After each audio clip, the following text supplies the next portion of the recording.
sein d'une entreprise, c'est vrai que nous avons besoin d'argent pour faire des investissements, mais le capital humain représente un socle important dans la conduite de la production d'une entreprise. Et notamment pour les petites et moyennes entreprises que nous accompagnons, le travail qui est matérialisé par le capital humain est un facteur important qui peut affecter en grande partie la compétitivité et la productivité des entreprises. Au sein des PME, nous pouvons aborder la question de la réalité du travail sous deux angles principalement. D'abord, vous avez des entreprises qui sont souvent des petites entreprises ou parfois des entreprises informelles. Mais au sein de ce monde-là, bien sûr, la fonction ressources humaines n'est pas suffisamment bien organisée. Les travailleurs, parfois, n'ont pas accès à la protection sociale. En termes de santé et sécurité au travail, les travailleurs sont exposés à beaucoup d'aléas, beaucoup de dangers. Et donc, effectivement, au sein de cette catégorie d'entreprises-là, bien que, bien sûr, il y ait des travailleurs qui contribuent à produire, mais les conditions de travail sont, je dirais, pas toujours, je dirais, décentes. À côté, bien sûr, de ce monde-là aussi, nous avons ce que nous appelons les PME formelles. Et dans le monde des PME formelles, effectivement, l'employeur fait beaucoup d'efforts pour améliorer les conditions de travail. Mais l'employeur dans une PME est confronté à des réalités qui sont les suivantes. Parfois, bien sûr, l'entreprise commence par la passion d'un entrepreneur et qui, au fil du développement de son entreprise, a besoin de faire appel à différentes compétences pour constituer une équipe. Le défi que parfois le chef d'entreprise d'une PME a, c'est qu'il n'a pas toujours les moyens pour pouvoir recruter, je dirais, des personnes suffisamment bien formées ou qui ont en tout cas beaucoup d'expérience. Donc parfois, il va prendre des étudiants qui sont en fin de cycle, des nouveaux diplômés, et il fait face à une réalité. Dès que ces personnes acquièrent des capacités, qu'elles sont bien formées, mais malheureusement, les grandes entreprises vont prendre ces employés-là. Et donc la PME fait face toujours à un défi continu, celui de pouvoir former des très bonnes ressources humaines et celui de pouvoir les retenir. Donc je dirais qu'il y a cette dualité-là au sein des entreprises et nous devons travailler bien sûr à les accompagner.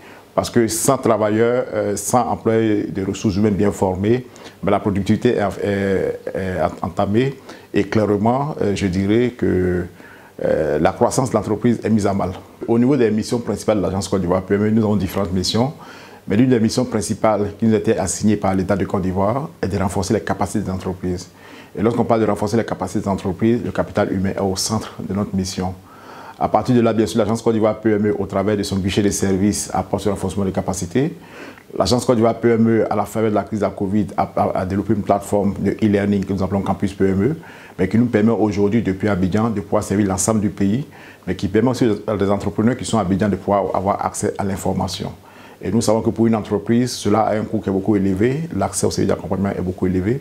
Et donc définitivement, que ce soit le guichet de services de l'Agence Côte d'Ivoire PME, que ce soit Campus PME ou que ce soit l'ensemble des programmes que tantôt j'ai mentionnés, notamment les 6 000 entreprises que nous avons accompagnées, notamment les programmes d'accompagnement que nous avons, tout cet ensemble d'outils et d'instruments font aujourd'hui que grâce au gouvernement ivoirien, je dirais, les entreprises ivoiriennes disposent désormais de moyens ou de ressources en vue de renforcer les capacités de leurs ressources humaines. Toutes choses bien sûr qui s'inscrivent dans le cadre aujourd'hui de renforcement des capacités du capital humain que nous célébrons cette semaine dans le cadre de la fête du travail. Le gouvernement ivoirien vient d'annoncer ce mois d'avril 2021, vient de réinsister sur les ambitions de la Côte d'Ivoire, les ambitions qui sont de créer, je dirais, à l'horizon 2030, 8 millions d'emplois. Et donc, il est clairement mentionné que le secteur privé aura un rôle important, je dirais, dans la création d'emplois en Côte d'Ivoire. Et les petites et moyennes entreprises représentent en Côte d'Ivoire plus de 98% du tissu du secteur privé. Donc il va sans dire que les PME seront des acteurs très importants dans la prochaine décennie pour le développement de notre pays. Et c'est à partir de cela, bien sûr, que nous pensons qu'il est important qu'ensemble, tout le monde, je dirais, gouvernement, secteur privé, acteurs de l'écosystème, partenaires internationaux, qu'ensemble, nous travaillons à pouvoir renforcer les capacités des petites et moyennes entreprises ivoiriennes afin qu'elles puissent devenir productives, qu'elles puissent dégager des revenus et qu'elles puissent embaucher et créer des emplois décents et durables. Et c'est à ce seul titre, bien sûr, par la création d'emplois décents et durables, que nous sommes capables de garantir à la Côte d'Ivoire une croissance inclusive où chacun des Ivoiriens pourra s'épanouir.